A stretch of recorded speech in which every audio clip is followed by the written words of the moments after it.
ভাই আইয়েন না আমি যদি ইতালি ঢুকতে পারি আপনার যত ক্ষয় খরচ আছে আমি দিম ভাই আইয়েন না আসবেন না।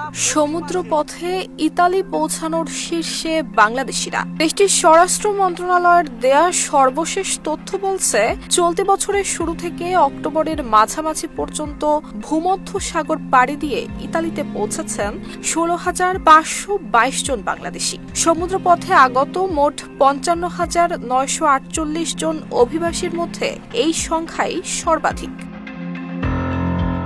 এই তালিকায় দ্বিতীয় স্থানে রয়েছে মিশর, যেখান থেকে 7,690 জন পৌঁছেছেন ইতালিতে, আর তৃতীয় অবস্থানে ইরিত্রিয়া 6,887 জন নিয়ে।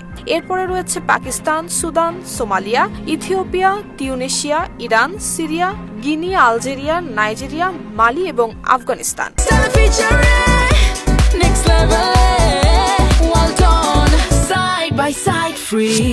2024 সালের একই সময়ের তুলনায় এবছর বাংলাদেশিদের আগমন উল্লেখযোগ্যভাবে বেড়েছে। গত বছর এই সময় ইতালিতে পৌঁছেছিলেন প্রায় 8,000-এর কিছু বেশি বাংলাদেশি, যা এবার দ্বিগুণেরও বেশি। পরিসংখ্যান বলছে, আফ্রিকার দেশগুলো থেকে আগমন কিছুটা কমলেও দক্ষিণ এশীয় দেশ, বিশেষ করে বাংলাদেশ থেকে আগমন ক্রমেই বেড়েছে।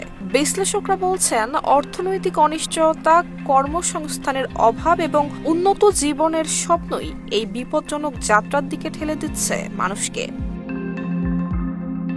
নুসরাত জাহান মেহেক, ঢাকা পোস্ট।